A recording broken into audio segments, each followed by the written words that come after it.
Et je suppose que vous êtes monsieur Bastien. voilà, et que vous défendez le cours. Donc c'est parti pour 5 minutes sans interruption. C'est à vous. Membre du jury, chère contradictrice, amoureux du bon goût, bonjour. Je tiens tout d'abord à remercier l'association Ad Process pour l'affectation d'un sujet aussi alléchant. En effet, demander à un individu de sexe masculin, dans une société phallocrato-machiste, si un homme doit, oui ou non, porter la culotte, alors que cet accoutrement est pour le moins fortement tendancieux à connotation féminine, excusez-moi je me perds, la culotte a un attribut éminemment féminin tant du point de vue textile que relationnel dans une relation saine, légale et monogame, avouez que cela puisse paraître cocasse. Étant donné surtout le jour que nous sommes le 8 mars, et je le rappelle, c'est la journée internationale de la femme. Bonne fête mesdames, permettez-nous, on va garder les 364 autres jours. Nous voilà donc devant une question qui, a priori, peut paraître anodine, mais qui, en réalité, peut remettre en question le fondement même de notre société. Faut-il porter la culotte? Alors que cette noble assemblée se rassure, je ne m'aventurerai pas sur le terrain de la lutte des sexes à tenter de déterminer de manière souvent hasardeuse qui de l'homme ou de la femme doit porter la culotte dans un couple. Tout d'abord parce que je ne résiste pas à la possibilité de voir mes choux ici présente s'aventurer sur ce terrain miné sans pouvoir se raccrocher aux absurdités que j'aurais pu proférer. Mais aussi et surtout parce que ma lâcheté naturelle m'a subtilement fait remarquer l'importante représentativité de la jante féminine dans cette salle, et que, courageux mais absolument pas téméraire, je refuse de m'engager dans une bataille perdue d'avance. Ainsi donc, je vais tenter, devant vos yeux ébahis, je n'en doute pas, de vous démontrer qu'une réponse négative à cette question n'a tout simplement pas lieu d'être. En effet, qu'est-ce qu'une culotte? Si ce n'est un morceau d'étoffe intrinsèquement déterminé à être porté. Pierre Valton, créateur de la marque Petit Bateau et prophète de la sacro-sainte lingerie autant agréable au toucher qu'à la vue depuis 1918, l'a lui-même affirmé. Petit bateau, des vêtements faits pour faire des choses dedans. Je vous sens venir. Outre le fait que cette phrase semble extrêmement tendancieuse, elle a tout du moins le mérite d'affirmer quelque chose. Oui, il faut bel et bien porter la culotte.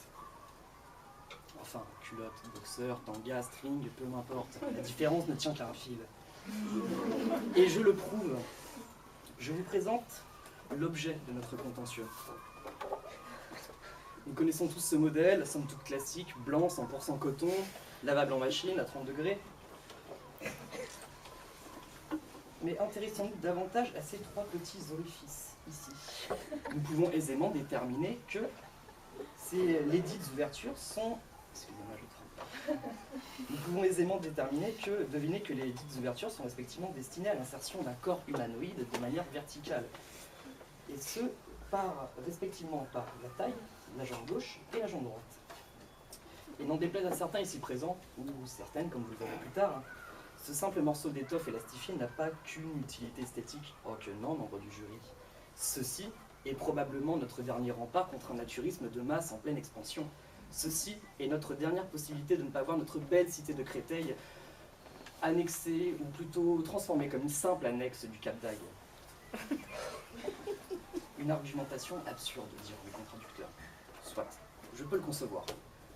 Mais comme je suis un peu chafouin, permettez-moi donc de vous démontrer cela d'une manière plus anxiogène. Que se passerait-il si nous ne portions pas de culotte? Tout d'abord, il faut bien l'avouer, nous aurions un gros déficit de crédibilité. Si d'aventure Donald Duck venait à devenir une égérie de la mode dans les milieux mondains, je tiens à rappeler aux membres du jury et à cette assemblée que, contrairement à nous, c'est un canard. Et que dès lors, son postérieur sera forcément amené à rentrer régulièrement en contact avec un milieu aquatique. Ainsi, l'absence de sous-vêtements peut paraître parfaitement justifiée. Quoique, faire l'effort de mettre une si belle veste pour au final se retrouver le fondement à l'air, ça dépasse complètement mon entendement.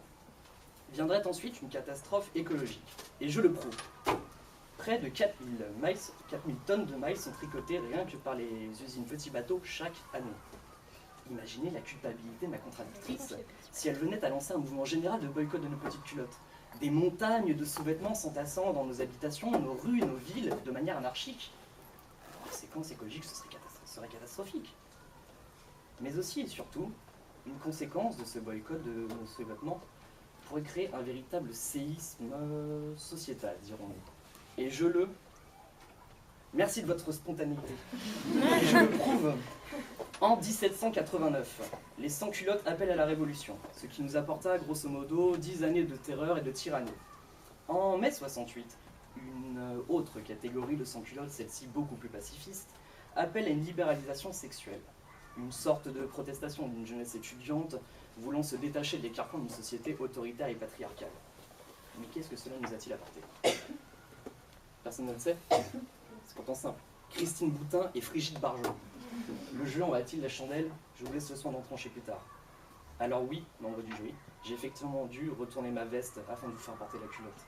Mais l'on ne peut pas toujours mettre de gants pour des sujets aussi importants. Je me permets de conclure par une citation d'Andy Warhol qui affirmait que chacun avait son quart d'heure de gloire. Et je me permets d'utiliser, je suis fier et même heureux d'utiliser ce quart d'heure pour une cause aussi noble. Quant à celui de ma contradictrice, je vous laisse le soin d'en juger. Mais je vous préviens, têtu comme une mule, attendez-vous à l'entendre braire comme un âne.